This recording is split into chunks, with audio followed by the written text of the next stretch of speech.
wanted to make a Yes, clarification. I wanted to correct something. I got some times mixed up in there. I was talking about the shooting time of the Entebbe thing.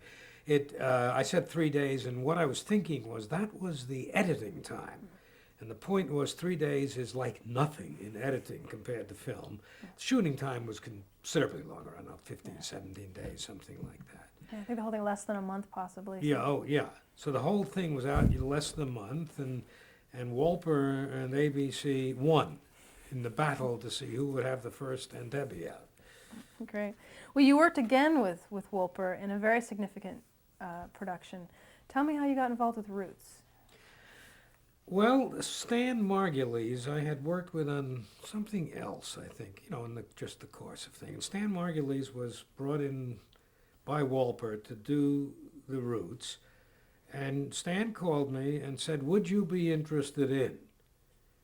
And I think at that time I said to him, "Stan, you and I have been in television many years, and you know damn well that nobody's going to put it on." And he said, "But would you be interested?" And I said, "Well, certainly, of course." How did he explain to you what it was? Well, he said Alex Haley and his history of his family. And now I had heard of Alex, and Alex had been doing that as a lecture around for a number of years before he actually started writing the book. And so I'd heard it, and I knew of his Malcolm X book, which was a very excellent book. Great book. And so I told Stan, "Sure, why not? You might as well. There's no reason why not. Sounds good." So Stan sent me the first material. Now, he had Bill Blinn, I think, working, sort of overseeing the first part of Roots. And Bill was doing the very first thing, which was the Africa, Africa before. And what Stan asked me to do was starting with the capture that he was held in captivity through the slave ship through the first year in America. And so I said, fine. They sent me the material. And it's interesting because, Alex had not finished the book by then. He was still working on it. And only sort of the beginning part was done or actually completed. And I remember seeing the material something about the first year in the country. And then I called Stan up right away. I said, "Stan, we have a problem here. The material I have explains how in 1774, whatever it was, Kunta Kinte is in a wagon.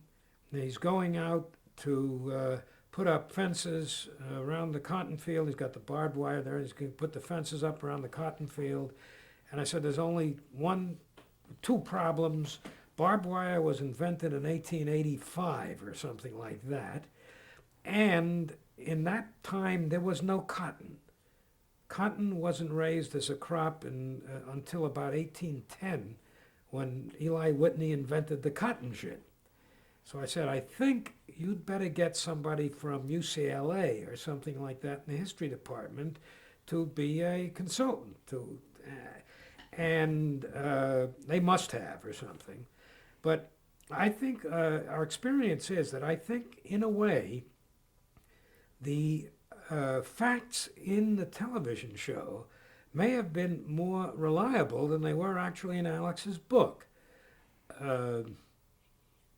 Although, it wasn't that. It was up to minor things, because after all, it was his story of the grandmother's stories about the stories of the other, that made the important thing. So in the first part, I worked on that thing of the slave ship and of the first year. Now, how was it? Was it originally supposed to be, 12 hours or whatever it was? They were going to go that long. Essentially, what the original thought would be that there would be like 1 hour at a time, and that the first hour would be the Africa, and then what I was going to write would be the second hour or something like that. And what they finally did when they showed it is they put the first two together, so they came out as one show. I was involved in some of the end of that as well. Not for credit. I looked it over for Stan and did some changes here and there on the last part of the first part, and then. It was ready to go, and I remember going down to Carolina with them to look over the sites that they were going to use for shooting both Africa and the plantation. They were going to, I think, they went off to the Sea Islands or something to do the Africa part, or somewhere around there. And we looked at Charleston and around in several places, and it was most interesting. Then they shot it. And they shot the first episodes. They shot I think up to the first year for Kunta Kinte, everything that Kunta Kinte was in. And the idea was that they were then going to show it to the ABC executives. And then the decision would be made whether to put it on or how to handle it. Because, well, they would have invested $1 or $2 million up to that point, which is a lot of money, but that's not impossible. You have to think carefully before you invest the other 14 or 15 million or whatever it is. So they showed it to the executives. Fred Fields, was he? Freddie Fields was the head of ABC programming at the time. He had this big reputation in advertising agencies and I guess as an agent, I think, primarily. And the way Stan described it to me, and the way he described that first thing was that they showed it. And as he said, after they showed it, there was a dead silence.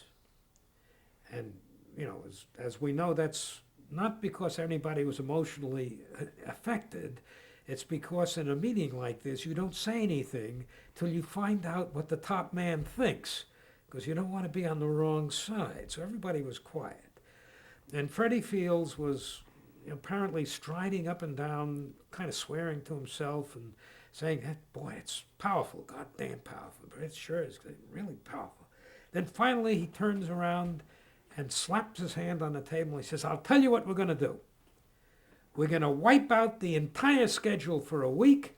We're going to show the whole thing, the whole 12 hours in 1 week. It'll either be the greatest hit ever on television or it will be the worst disaster. But God damn it, either way, it'll be over in 1 week. And that's apparently, at least so I was told, how they decided to put Roots on. So they did finish. They completed the filming and put it on. And Freddie was right for the first part. Apparently, from everything I heard, it was the most impactful thing ever seen on television. There are all kinds of research that seem to back that up. And so eventually they decided they'd go on and do Roots 2. Let's go back to Roots 1. Did you know when you were doing this that it would have this kind of reaction from the public? No, as I say, I didn't think they'd put it on. I would have thought they would chicken out on it, because it was directly contrary to what most of American show business was willing to do about black people and black history. It looked at that. It was not Scarlett O'Hara in the Gone with the Wind. It was a completely different look at the pre-Civil War times and of the Civil War itself. So this was very revolutionary. I don't know, in and around the time I was involved with the International Writers Guild, and I'm not sure that our colleagues overseas understood what a revolutionary thing that was in American attitude and American history. And the interesting thing was that it was extremely popular, not just with the black public, but very, very popular with the white public. And I have seen public, studies that indicated that there was a shift in attitude in and around that time, which was attributed to Roots. That what it was able to do was to put people who watched it on the side of the slave, of the black slave, which nothing before had ever really done. So that you watched it and you're rooting for him, and it's our side, only it's different. And that was, as I say, I think socially a very revolutionary thing to come out of sort of just plain old show business in that way. This was 1977. Do you think that we were ready at that point? We'd gone through the civil rights era. I don't know about ready. I think it was part of it. I think that Martin Luther King was involved, that there was a whole difference in what was going on in the issue of race relations, and I think Roots was indeed part of it. Not just the beneficiary of it, but part of that which made it change.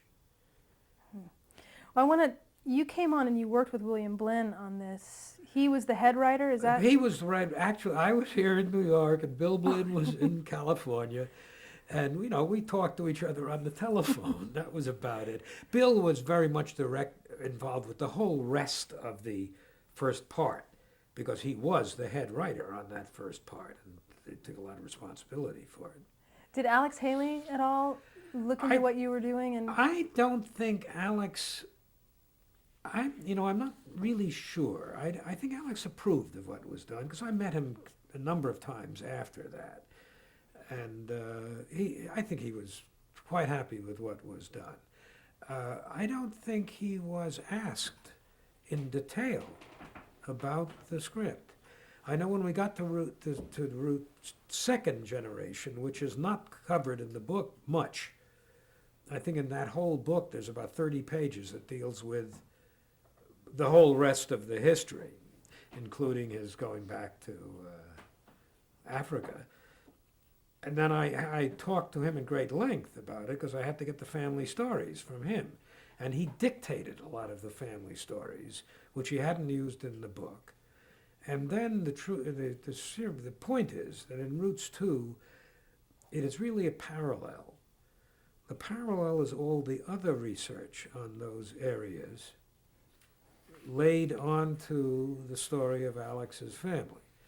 So that when you knew that one of his father, I guess, was in Louisville in World War I when the riots took place, then you did the research on the riots, wrote the riots up, and put them in.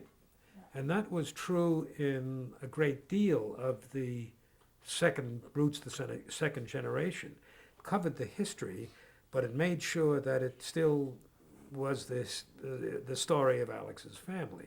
Got much more so as it got to his father directly, as opposed to the grandparents. And the first one, though, were you involved in any of deciding who was casting or trying to help out in any of that? No, this was real Hollywood. Nobody knew who was casting who.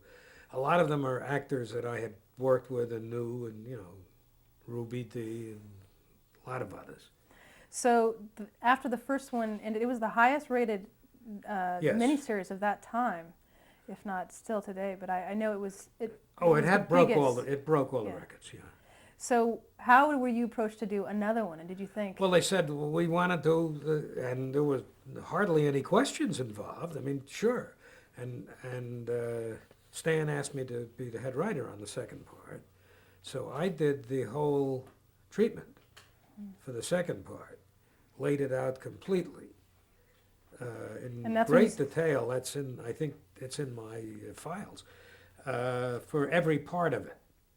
Because again, there we were not really, it wasn't from any book. It wasn't from Alex's book. It was from history. The story of the soldiers, the black soldiers in World War I, the hangings in and around World War I, the mutiny down in Texas, and the hangings that took place, that was separately researched, because it didn't directly have to do with Alex's family. Same thing about many areas of special things, the Reconstruction times, all these. So you were actually doing your own historical drama. Yeah. And basically the thing Henry Fonda did in it, that the Colonel next door or something, was partially based on the memories in Alex's family, but also was laid in the question of the old South against the new South and the issues of Reconstruction and all of the historical political issues that are of moment at that time. Was the public ready for another part, you think? Apparently, I think it did almost as well. It was the second highest. Yeah, rating. yeah. I think I think the first one did it was much more, a little bit more, but because it was more unusual, because it was about the slaves. Second one, you had to be ready to deal with the history, and they stayed with it. Then we got to up to Alex himself turning up. You had a staff of writers? Did you not help you with that? There were I forget which ones. I wrote several of them myself. I think 3. I don't know, something. I forget exactly. And then the others I had to go over with. And others I helped them with revisions. Some I did changes on. I think you wrote most of the 7. Yeah, I certainly worked closely with a number of the writers. To Stan's credit, he brought in a number of black writers for the second part. Do you remember any? Thad Mumford, for one. And who went on to write comedies, situation comedies he was involved in. I think he worked on MASH. Oh, yeah. And another one, I have a Sidney Glass and a John McReevy. I don't know who. No, McReevy is a regular Hollywood guy, yeah. But I think they also brought in people behind the camera. Well, the first one I know they had one DP who did some of it, but by the second time he did all of them. They brought a lot of people in on staff. I can remember that hangs back to Sidney Poitier, because at one point when I was dealing with him on Buck and the Preacher, I had to see him on a set in Hollywood, and he was doing some detective thing. I forget what it was. And he was in his dressing room, and he had just sent a notice out to the producer saying, "If I do not see more black faces behind the camera, I am not coming to work tomorrow." So I think he did. Well, tell me, we've talked about Stan Margulies. Tell me a little bit more about him. Just describe it. I just know him as a very careful, principled producer who thinks carefully about what he's doing, understands it, was really just the person to do that. He did it very well. I've worked with him on one or two other things too, and where the same thing happened. He's one of the better people, best people in it, and it is a great pleasure to have worked with a number of very good producers, because that makes a tremendous difference. And the second one, they were open-armed. The networks were, in terms of. Yeah, but there was no problem at all. That was the one where earlier today we mentioned Marlon Brando. Marlon Brando played in the last, I think in the 7 or something of Roots, because Alex, who then had been out of the Navy, was a journalist, and he interviewed George Lincoln Rockwell for whatever magazine he was working for. And we did that one. And Marlon Brando played George, and this is near the Marlon Brando's end. He was losing it in many ways, and he had a tough time. He was ill, for one thing, and it was very difficult. And I remember Stan explained to me, Marlon explained to him that as a matter of actor's principle, he no longer memorized roles, that acted against having the acting coming from the inner heart and the kind of actor studio style. He went on at great length, which made Stan kind of feel that probably he was having some trouble retaining lines. So what they did was the opening shot of George Lincoln Rockwell sitting in Nazi regalia, American Nazi Party, behind his desk, and you're looking over his shoulder, And on this desk is a great big picture frame standing there with a picture of Adolf Hitler.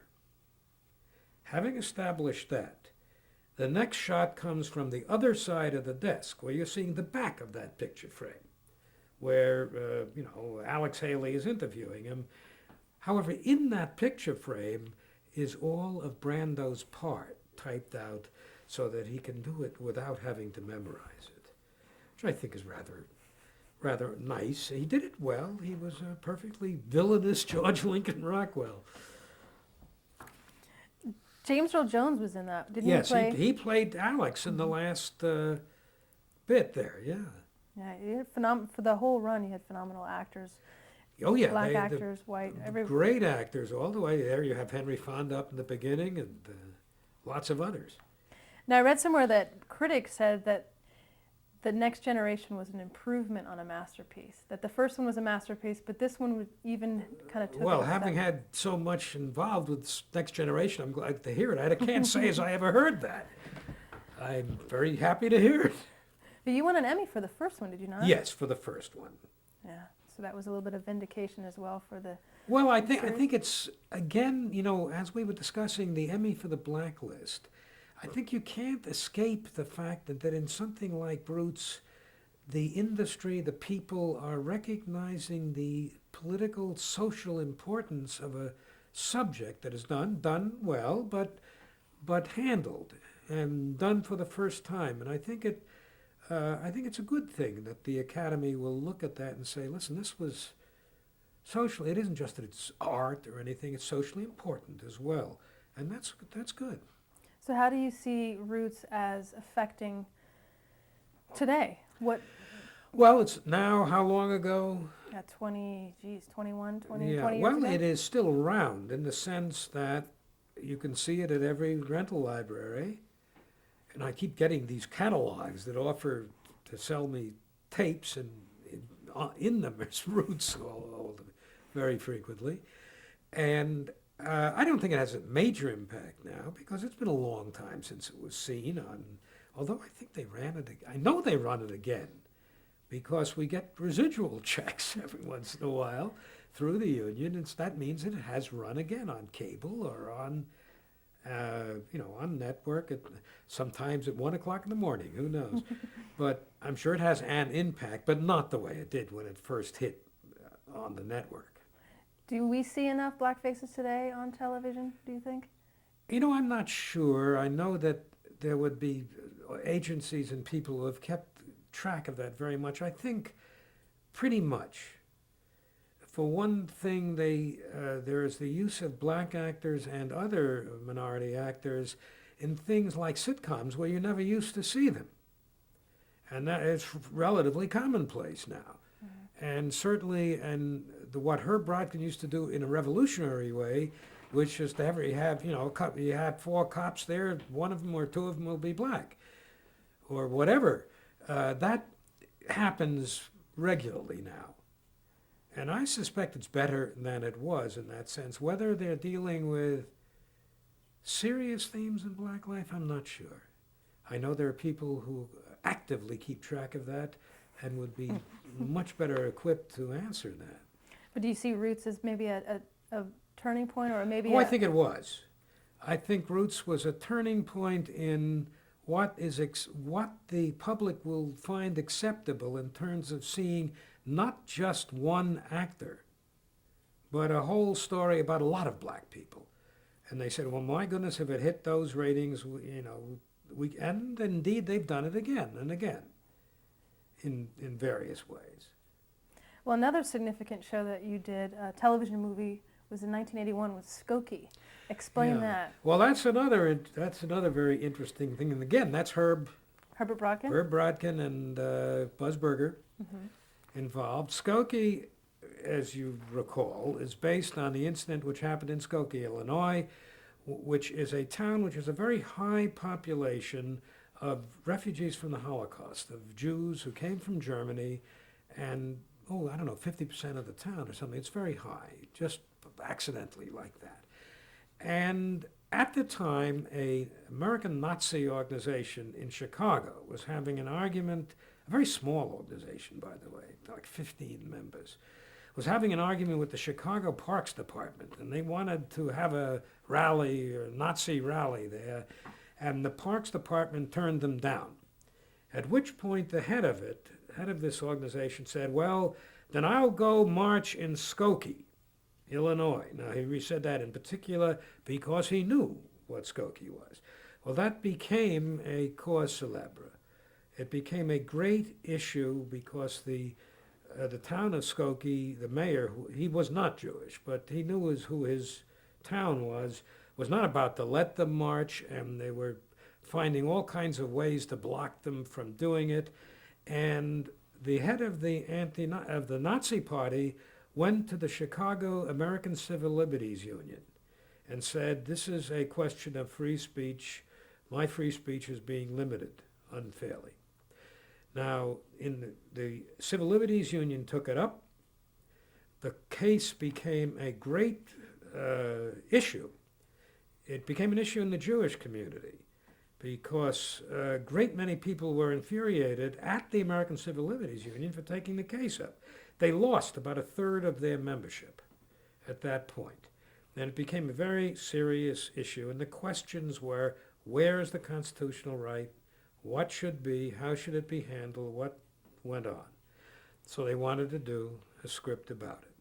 So that one was not a question of going looking in the books or even the newspapers. There, went out to Chicago. Skokie's a suburb of Chicago. Talked at great length with the lawyer from the American Civil Liberties Union, talked with the head of the B'nai B'rith in Chicago, had been involved, talked with the man in Skokie who had been one of the center of the protest movement, a man named Goldstein, I believe, and other people involved. Arian Nair, who was at that time had been the national head of the American Civil Liberties Union. I spoke to him in New York and collected all this various information, the legal information. I had the court records of everything. And I did something that was interesting in how to do it. Now, the man who was the head of this agency had a daughter who was a grown daughter, but he was not the only one there, and so I did something else. I made a composite character. I made a man who had been a refugee from the concentration camps, had seen the concentration camps. So had his wife. They lived in Skokie. They had a girl that I made about high school age. And what I did was to use something in the family way that exists in other research. There is something called the conspiracy of silence, which is something that happened to parents who escaped from the Holocaust who could not bring them to say anything to their children about it. They didn't want to talk about it. They couldn't say anything.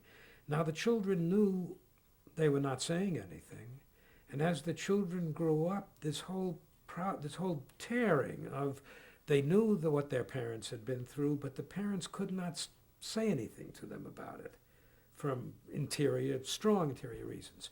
So that's what I did with this family. And I remember reading in a psychiatric journal a story